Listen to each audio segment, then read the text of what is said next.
On your block in Rochester Hills, as we mentioned earlier, Spencer Park's swimming area and beach will not be open during Memorial Day weekend because of a lifeguard shortage. It's an ongoing concern that we are keeping an eye on as we head into the summer. Joining us now to discuss is Tom Gill, Vice President of the United States Lifesaving Association. Thanks for being here, Tom. Thank you for having me.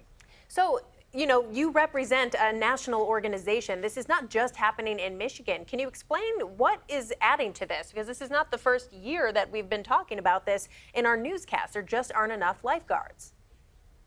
Well, I think if you look back at lifeguard shortages, you can go back decades and typically find the answer in not paying lifeguards enough in order to get them out on the stands. I mean, lifeguarding is the greatest job in the world. We love what we do. But what had to happen was pay has had to come and meet the demands of all these lifeguards and what we're asking them to do. They are public safety. They are first responders. They have to be highly trained and they have to be highly fit in order to meet all the requirements of what a lifeguard is. And it's such a critical role. Is this something that travelers will be seeing across the country right now? I think you're going to see it in pockets, not overall. And again, you look at pools versus beaches. I think really the thing to do, though, is when you're planning that vacation, especially when you're going to the beach, because we know there are a lot of beaches that do not have lifeguards on them.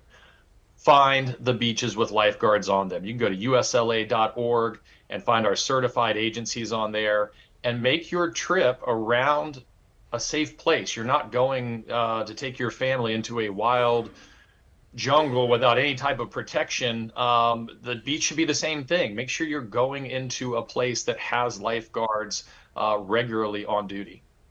When I was growing up, lifeguarding was considered a summer job for maybe a high school student, definitely a very young person. Who else do you think should consider maybe giving it a try? Oh gosh, a great question.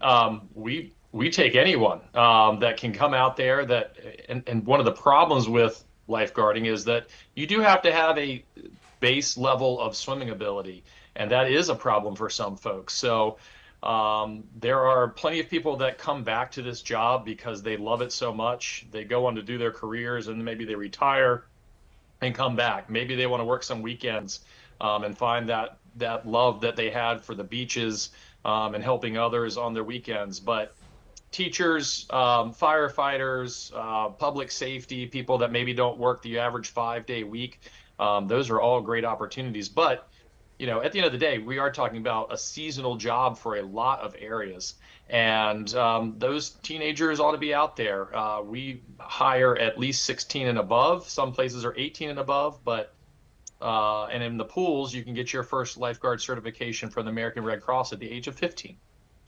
For the people who are frustrated in those areas where they can't swim right now because of the shortage, let's just reiterate the importance of having a lifeguard in place and why we can't continue without one. Right. I mean, there's a lot of places when you look at pools, there's typically some type of ordinance in the cities that say if you have a public pool or a pool where you're charging people to come in with some type of membership, you have to have a lifeguard on duty. Again, the beaches are a little bit different. Some places will have that. It sounds like one of your areas does have that restriction. But overall, when you are going to the beach, when you are going to the pool, even though there are lifeguards on duty, A, always swim with a buddy, and B, somebody should be in your group. Let's say you're taking the family of 4 and your friend's family of 4 and you got 8 people there. One of those adults needs to be what we like to term a water watcher. They're helping out, watching their folks, because lifeguards are great and they are wonderful, but they're not perfect, and they may become distracted on something else, and having that extra level of protection can make everybody's vacation one step closer to a safe and happy one. So you mentioned that you have to have some sort of base level of swimming capabilities. I imagine CPR, things like that are also very important. Do you typically get training on the job when you're hired, or is there a separate sort of training program you can attend before applying for jobs? Well, in the pools, typically you're going to get your American Red Cross lifeguard training certification. The YMCA also has their own lifeguard training certification. Typically that's what you get, and you can go to any one of those pools with those cards. For the United States Lifesaving Association, we certify our agencies to train our folks to a 40-hour surf rescue course plus CPR plus advanced first aid. That's before those first-year guards ever get on the lifeguard stand. So there's a lot to it. They're well trained. They work hard. I think people have come to respect lifeguards more and what we've asked them to do over the years. So it is a stepping stone to a medical profession, nursing, doctors, PAs, public safety, fire, EMS, police, military. Pretty much anything you do in the future, you will be helped by being a lifeguard at some point in your life. It's a great idea to think of it as a stepping stone to other public service. And before we let you go, what are some of the other benefits? I mean, some of them seem obvious, getting to enjoy the nice weather, be outdoors at a pool or a beach.